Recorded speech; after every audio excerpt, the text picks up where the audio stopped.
Hi, welcome to the Space for Grace podcast. I'm your host, MK. I'm a personal trainer and fitness nutrition specialist. I started my own online fitness coaching business about a year ago in 2023. It's called Madison Cake Coaching. I'm also currently in school through IIN getting my integrative nutrition health coach certification. So, needless to say, I love all things women's health and fitness, holistic health and wellness. That's my jam. And in this first episode, I just wanted to start sharing my story, why I'm passionate about fitness and health, how I got into being an entrepreneur, starting my own business, as well as sharing my own health journey with PCOS and how I've been able to navigate that and heal my PCOS naturally, and why I'm passionate about holistic health because of that. So I will start at the beginning. I was born and raised in Memphis, Tennessee by my amazing parents. I had two younger brothers, so the oldest of three. I definitely had oldest sibling characteristics, perfectionism, people pleasing, wanting to be just a high achiever in school and sports and music, really in anything that I did, right?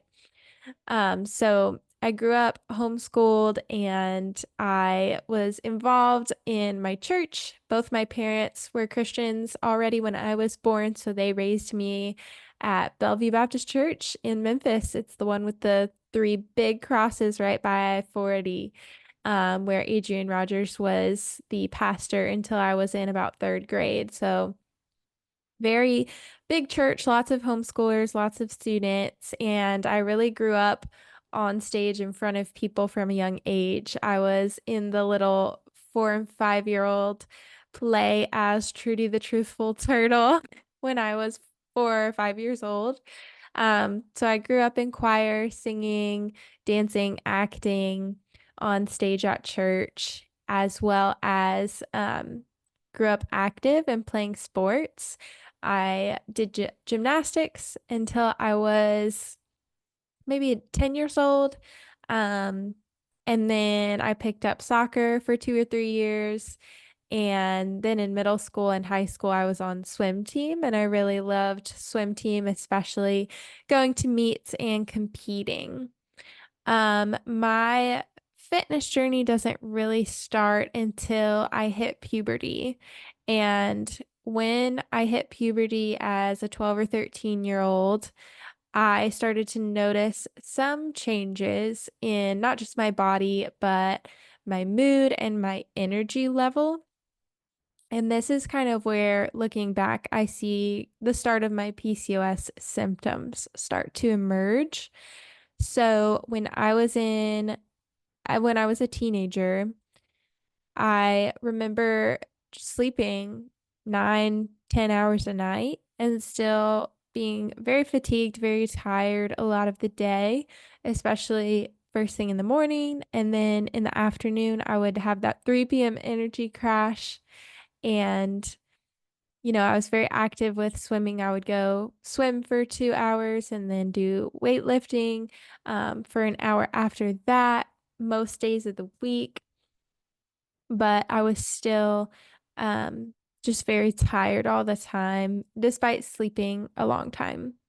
And then about halfway through high school, I did quit swim team. I was just really busy with music and other activities. And since I stopped being active, I started getting a little bit depressed and um, I started gaining more weight because I wasn't as active. But also as a teen, I remember having lots of mood swings. And I remember thinking, like, why am I not as happy all the time as I used to be as a kid or even as a fourth and fifth grader?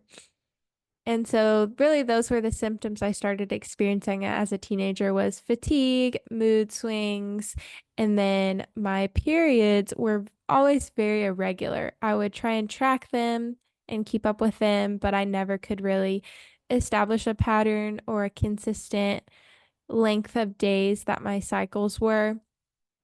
And I didn't really think about it that much because I was told that the first year or two of having your period, it could be pretty irregular before it starts to get regular.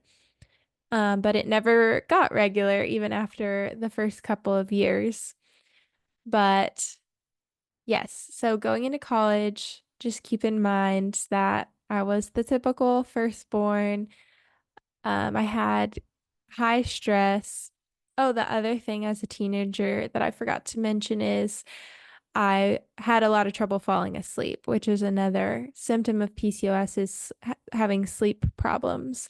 But I think a part of it was anxiety, and I would just lay in bed, thoughts running through my head. I wouldn't stop thinking about all the things that I needed to do the next day. I would even keep a notepad and a pen beside my bed on my bedside table, and I would just write down to-do lists as I thought of them, laying there awake for 2 hours trying to fall asleep. So that is another early symptom of PCOS from my teenage years. So keeping in mind the kind of high stress personality, perfectionistic, achieving personality that I had, um, I went into college as a music major. Um, the One of the main reasons was I felt a call to ministry when I was a junior in high school. There was a missionary that came and spoke at our church one Sunday night. I was just sitting with friends. It was a random Sunday night service. My family didn't even always go to the Sunday night service, so it's kind of unusual that we were going at this time to the Sunday evening service. But I was sitting with friends, with other high schoolers, and this missionary from Cambodia just shared about really just his experience as a missionary and what it was like in Cambodia. And he was just very down to earth, shared some really amazing stories. And during the invitation, though, he invited people who felt called to ministry or called to missions to come forward. Um, normally our church would do an invitation at the end of the service for anyone to come forward who wanted to get saved, but this time it included people who felt called to missions or ministry. And I remember tears streaming down my face. I was shaking and I just knew I had to go forward. It was one of those like out of body experiences that you couldn't fabricate. And it's not just an emotional thing, like it was the Holy Spirit. And before this, I had prayed and received Christ at 6 years old and had been discipled in middle school by this amazing older lady at Bellevue, our church. She had started and ran the prayer ministry for years and the banner ministry, and her name was Miss Higgy. She has passed away now. I got to see her the week before she passed, which was a huge blessing. But she discipled me and a couple friends in all throughout middle school, and that really is what helped me grow in my faith and learn what it meant to not just be a Christ follower, but a disciple of Christ and a true learner and have a true relationship with Christ. Um, and then had been just reading the Bible and growing. And then I felt this call to ministry. So that's when I decided to go into worship leadership. And I decided to go to Mississippi College to major in worship leadership because they were starting a worship leadership degree my freshman year. So I was going to be in the first class of worship leadership majors at Mississippi College. And you may not know this, you may or may not know this, but music and nursing majors are the most busy and the most stressed out students in college. We go to our school counselors the most often. I think that's where I actually learned this about nursing and music majors was from the school counselor that I went to see. But it makes sense because it was a lot of work. I remember being in the practice room for hours, working on theory and oral skills and voice lesson practice, and just looking out the window and seeing all the people hanging out on the quad, having picnics, playing guitar on the quad, throwing frisbee. And I just didn't have that much time to just hang out.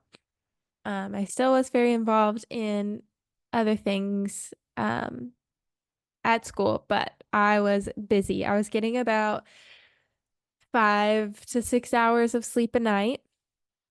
And there was a gym right off campus that students could get like a student plan to go to. So I joined that gym and I kept working out. I would go at 5 a.m. to the gym and I was running a lot.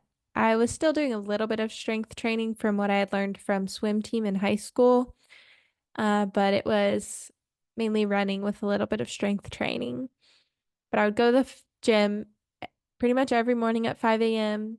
and then shower, get ready for the day, and have my quiet time. And I had all 8 a.m.s pretty much every semester because of how our music classes were scheduled. And so I was not getting much sleep. My freshman year went by great, nothing major happened. My health pretty much stayed the same as it had been in high school, and I was just enjoying, the freedom of college, making new friends. I got along super well with my roommate when we met on move-in day, and she's still my best friend to this day. So freshman year was pretty chill. And then sophomore year, I had my first serious boyfriend, and I started learning about different beliefs in the Christian faith, like Reformed theology, what that is, and what that means, and what do I believe about this. And I started, figuring out what I really believed and what my personal convictions were, apart from just what my, Sunday school teacher had taught me or my parents had taught me, like really making my faith my own and figuring that out. And then somewhere around this time, I went to my first OBGYN appointment with my mom one break when I was home in Memphis because I hadn't had a period in 6 months. And I didn't think that much of it, but I was like, this is kind of weird. Maybe we should go look into this, get this checked out, see if everything is normal. And they did an ultrasound and some blood work and just told me to take vitamin D, that my vitamin D was really low. So I started taking vitamin D every day, I think about 5 or 10,000 IU. And I did notice a difference in my energy, that it did help on the days that I took it. I did feel more energy than the other days. But I continued to get more and more stressed out, more and more fatigued, and my periods were still irregular. And then I guess sometime around my junior year of college, I went into a voice lesson and I looked inflamed. I had gained weight. My face was puffy.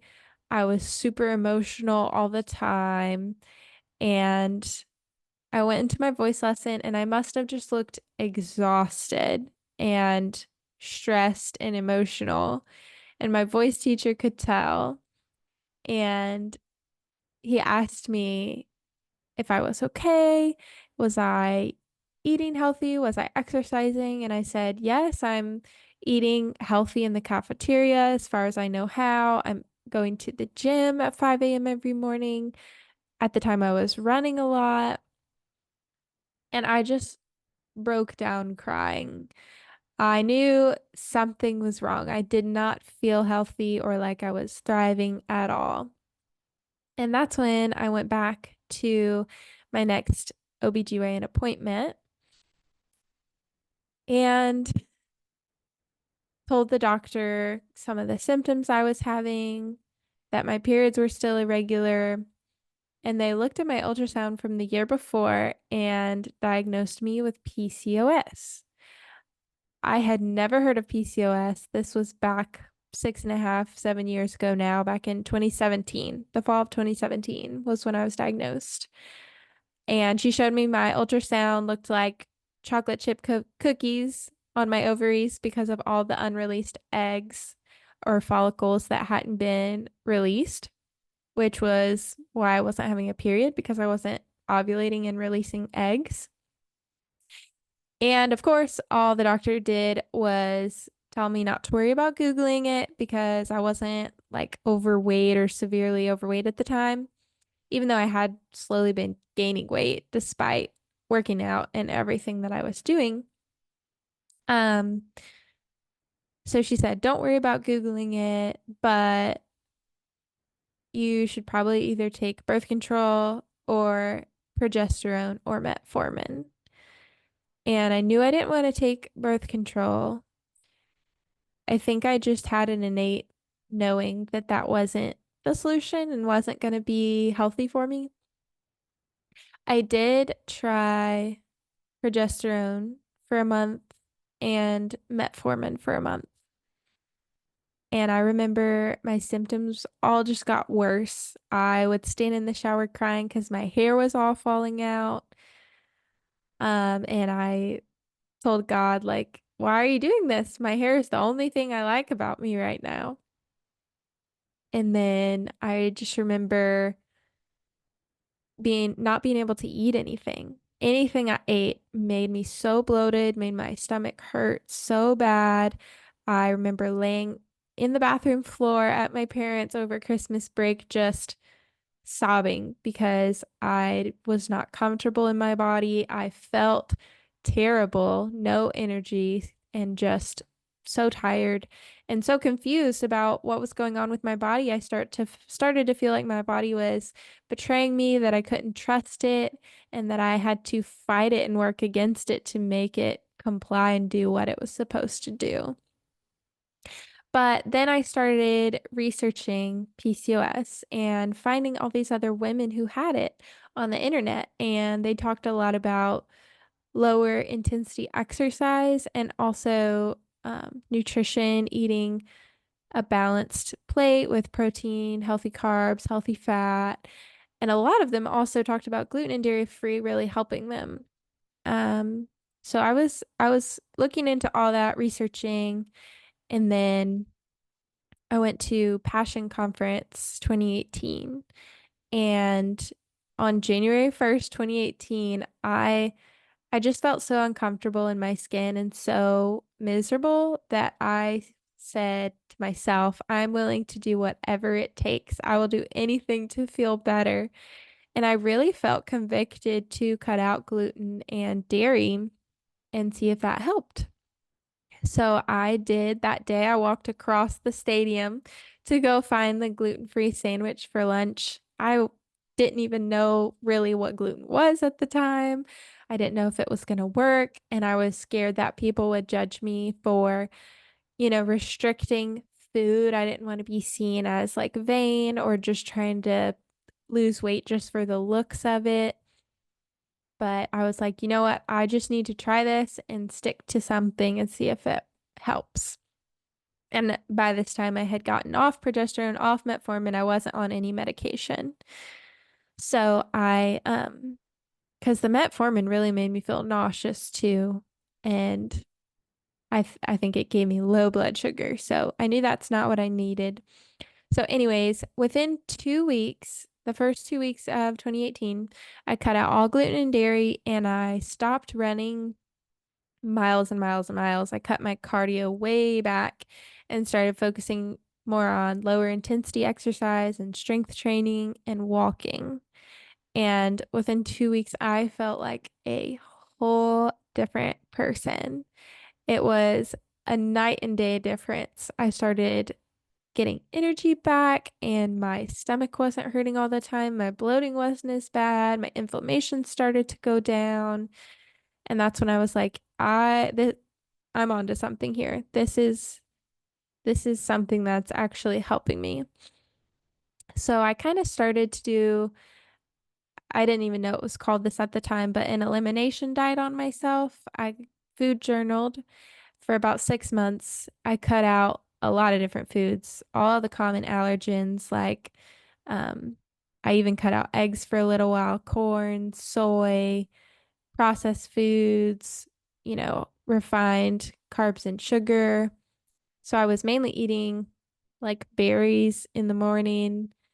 For lunch and dinner, I would have whatever gluten-free protein I could find in the cafeteria with a salad, avocado, sweet potato, some veggies with hummus or with peanut butter. Really, whatever healthy gluten and dairy-free food I could find in our cafeteria is what I kind of stuck to. And I knew our cafeteria food didn't have that many vitamins and nutrients, even in the vegetables, but it was better than nothing and better than having to buy all my own food during college. So I did that and I lost a lot of weight. A lot of inflammation went down.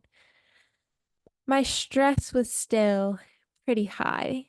Um, and then in February of 2018, my grandfather passed away unexpectedly on my dad's side.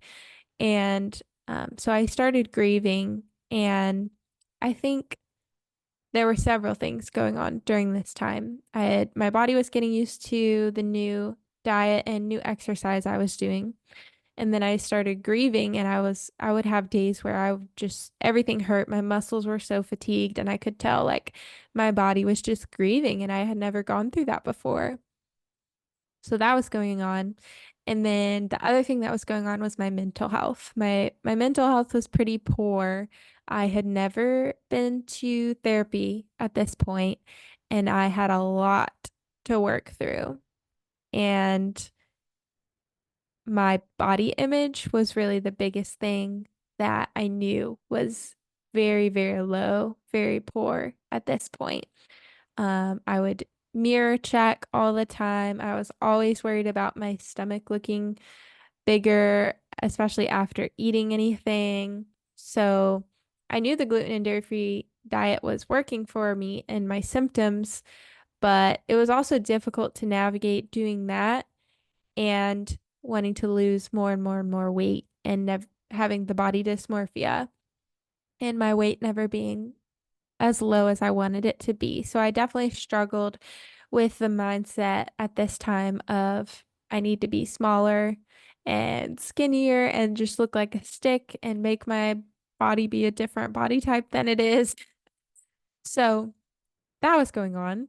And then that summer, the week before my 21st birthday, I had been in a pretty serious relationship during all of this, and that relationship ended the day before my 21st birthday. We had gotten spontaneously engaged about 4 days before my birthday, and then we completely broke it off and broke up the day before my birthday. So we were engaged for just 3 days. It was spur of the moment. And my parents weren't even in the country. They were on their anniversary trip in Jamaica. So they didn't even know what was going on. And on my 21st birthday, I had cried all night the night before. I had cut my hair and cut bangs. So that looked crazy. I went and got my hair fixed at the hair salon that day. And then my parents were getting back home from Jamaica. So I decided to go surprise them. I had nothing else to do because I was supposed to go to New Orleans that day um, with my ex-boyfriend. And so on my drive back to Memphis, I got a flat tire and was on the side of the road in the middle of June, summer heat in Mississippi. So that was fun. Thankfully, someone stopped and helped put my spare tire on, but I made it home. I told my parents what happened. They were like, "Oh my goodness, please never get engaged while we're out of the country again." Um, but that was kind of the final straw for me with my mental health. I spiraled after that, and I was never officially diagnosed with depression or a body image or eating disorder or anything like that. But I definitely struggled. And I started going to the school counselor that um, next semester, the beginning of my senior year. And that was a great decision. I had such a good school counselor. It was my first experience with therapy.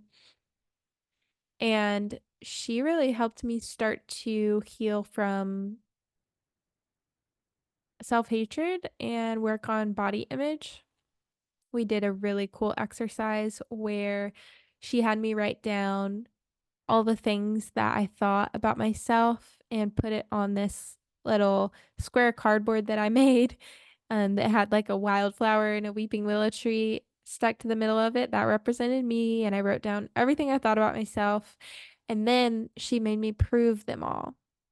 And if I couldn't prove it, she threw it in the trash can, like right in front of me. And that was so powerful.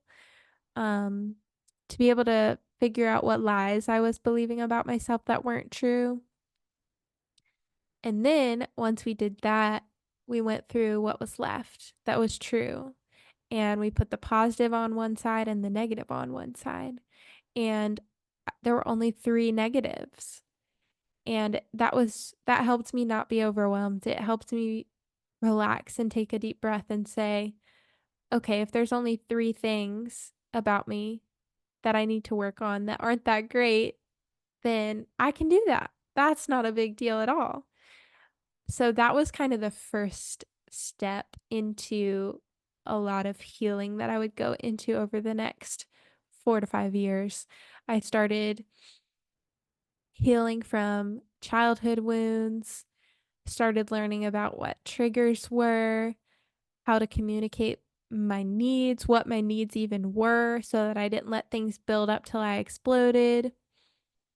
And I had really never learned how to do this. All I knew was passive aggressiveness and just being a good girl, just being nice, just saying yes. That's really, if you grow up in this Bible Belt in the South as a woman, I feel like that's very common, is to feel that pressure to just be nice and just be good and just say yes. And so that had leaked over into my boundaries, into my relationships, into letting what I thought other people might think about me stress me out with people pleasing and perfectionism, needing, everyone to be happy with me. Couldn't have conflict with anyone. So I really started learning how to not be afraid of conflict, how to have healthy boundaries, how to stand up for myself and what I believed. And this didn't happen overnight. This was a journey with several different counselors and life coaches over the next 3 or 4 years um, after my first experience in college with counseling. But I started that mental health journey and fell in love with mental health and with therapy. And I'm still so passionate about it. And now that I'm in school for integrative nutrition, as a becoming a health coach, a lot of what we talk about is not just nutrition and exercise, but also having healthy mindset, having healthy relationships, how your career is affecting you, how your community is affecting you. There's so many different things that influence our health. And at this time, it started to click for me that, oh, just because I have this really strong relationship with God, or just because I'm doing all the right things, doesn't translate into mental and emotional and physical health. And vice versa. If my physical or mental health is struggling, that's going to affect my spiritual health. So I started to realize that holistic health, being healthy mentally, emotionally, physically, and spiritually, was the key that I was missing, and that it was so important not to discredit physical health or discredit mental health as not important. No, to be the best I can be as a wife or a student or a daughter or a friend, then that requires me to be mentally and physically healthy as well as spiritually healthy. So it started to click for me then how important this was and how important it was for me to figure out a balance with health. So after I graduated college, I was still working through symptoms based on stress. And the first year out of college was still pretty stressful. I was still pretty inflamed, had still gained weight, hadn't lost the weight that I had gained. Um, and, I had been struggling a little bit with emotional eating or just eating out of boredom.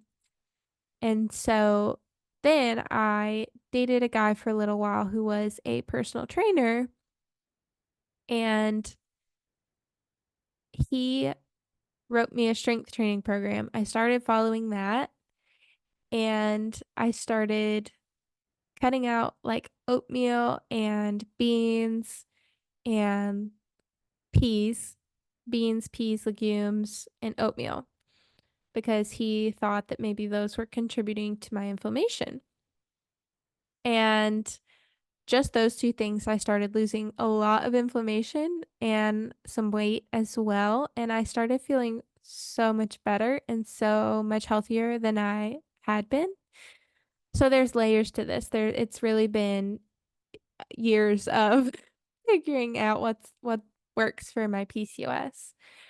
Um, and then also my stress started to decrease because I was at a different job that was a lot less stressful of an environment.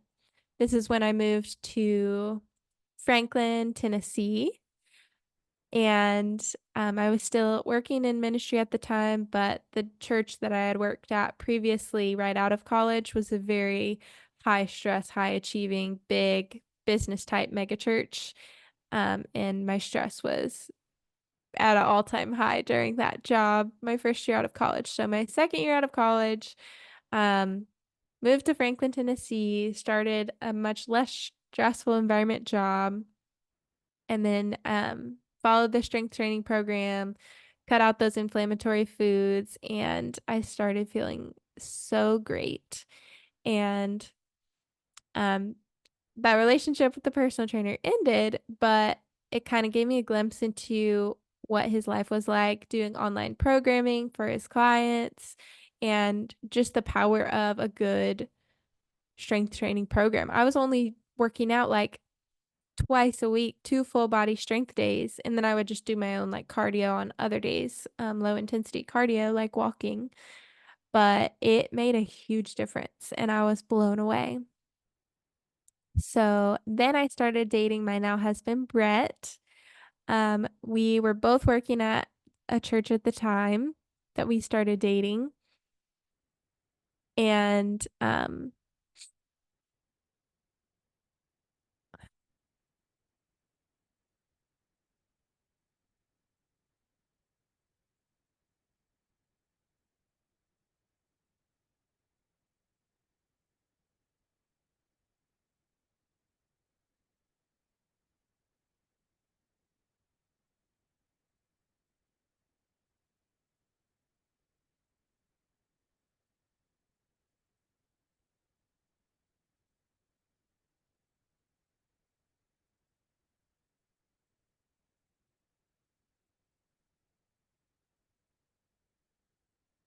this next part is a little hard to talk about because it involves church hurt.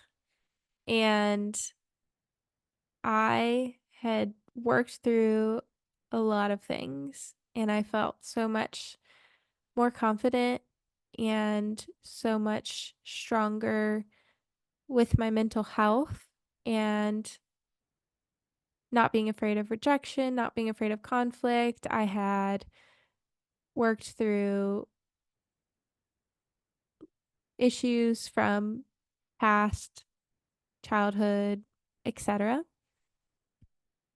But really standing up for my boundaries in relationships was difficult still and exhausting. And I honestly was just so ready to find my person and get married. So, personal trainer I dated was 30. I was 22 or 23 when we dated.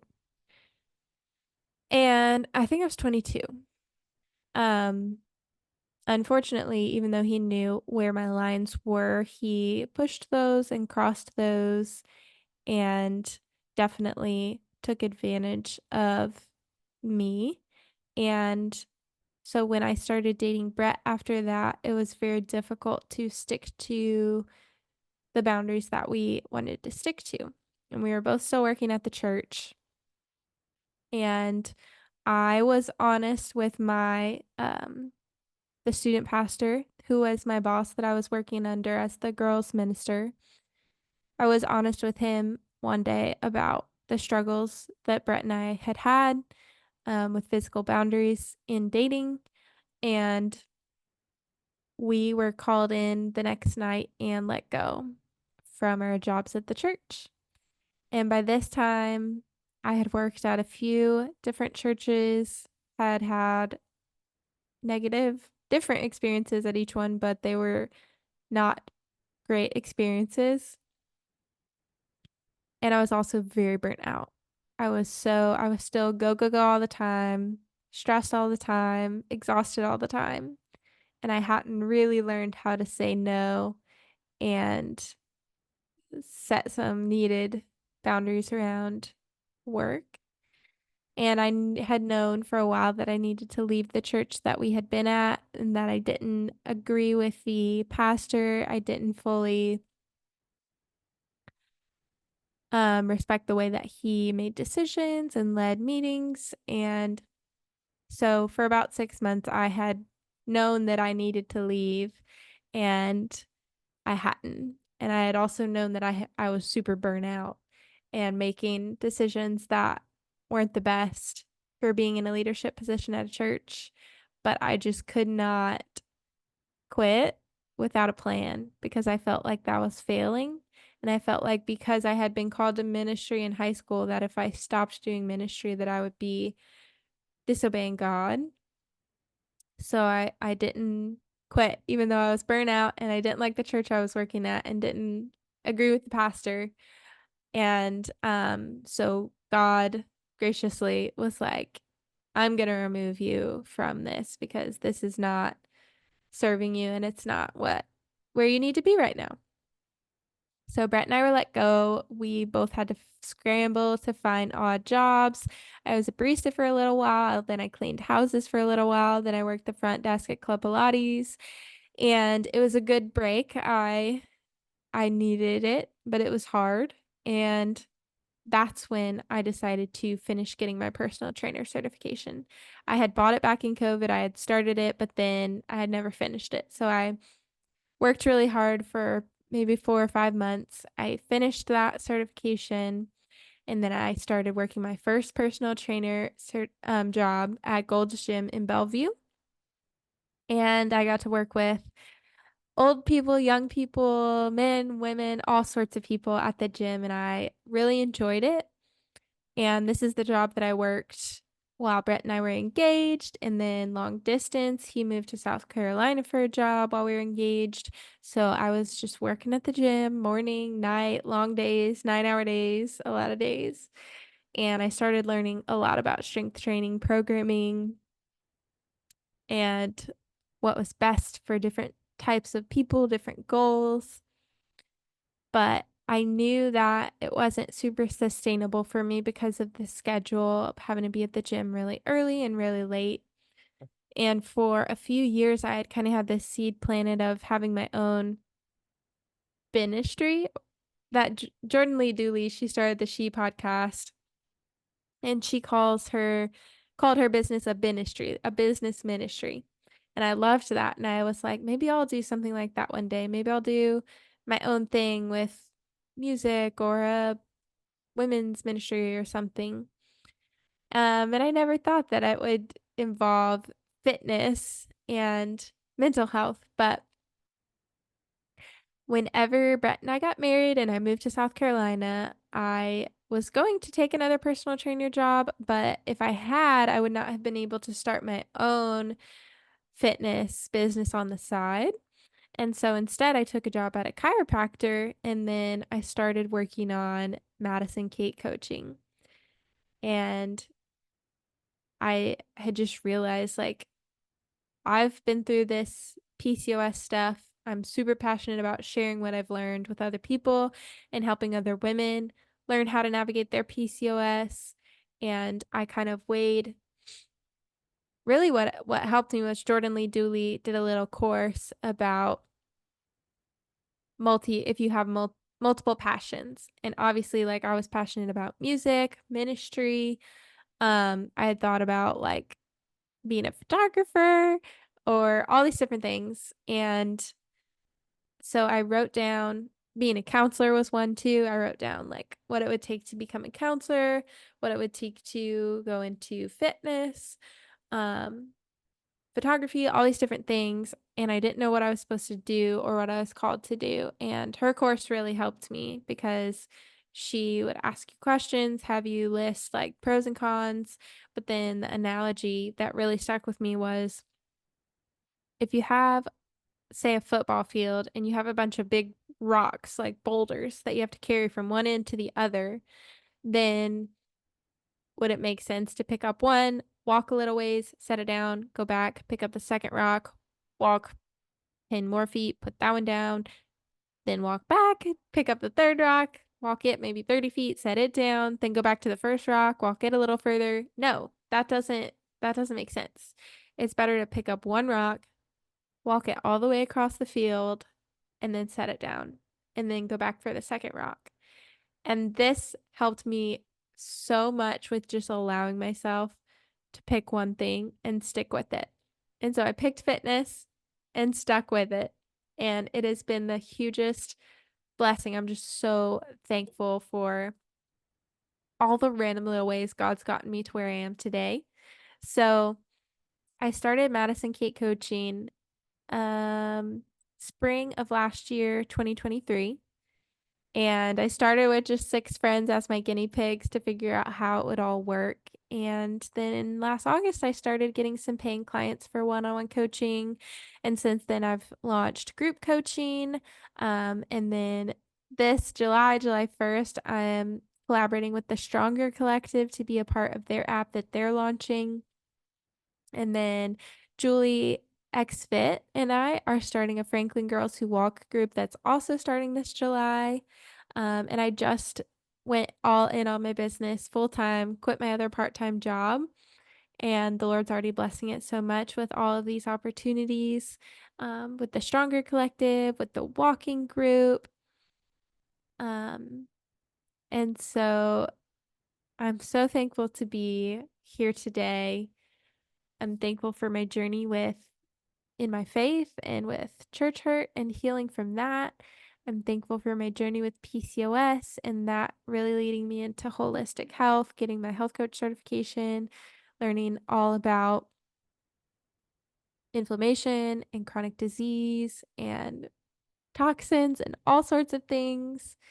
And then becoming a personal trainer and not being afraid to pick one passion and sticking with it. So that's how I got to where I am today. And I'm excited to have this podcast in this space just to be honest and talk about all sorts of different topics from holistic health, whether it be body image, chronic disease, toxins, natural birth control, the pros and cons of actual birth control. There's so many things we're going to cover. I want to have guests on here to talk about all these different topics: mental health, spiritual health, emotional health, and physical health topics. So thank you for listening. Thank you for being along with me on this journey as I continue to learn more about health and wellness and how to pursue the Lord during this journey, how to pursue healthy relationships, healthy boundaries. Oh my goodness, it's going to be so good. There's going to be so many amazing topics we're going to dig into. But thank you for listening to my story. Let me know if you have any questions. Reach out to me. DM me on Instagram at its.madison.kate. You can email me at Madison at madisonkatecoaching.com. For information about my one-on-one and group coaching, you can go to www.madisoncakecoaching.com and apply for coaching there. But there's tons of information there if you have questions about the different services that I offer. I work with any female in the United States who, yep, any female in the United States is welcome to apply for coaching with me. I would love to have a free interest call with you to learn more about you and your goals and see if we're a good fit for each other as a coach and a client. Um, Follow the Stronger Collective on Instagram at the Stronger Co for all the information about the app that's launching July 1st. And if you're in the Nashville area, feel free to join us for our first Franklin Girls Who Walk on July 6th. Our July calendar is posted on Instagram. You can follow at Franklin Girls Who Walk for all those updates. So, thank you so much for listening. Again, reach out to me if you have any questions, but I'm so excited for the Space for Grace podcast. This space for us to just talk about any and all things women's health and fitness. So, I hope you guys have a lovely day.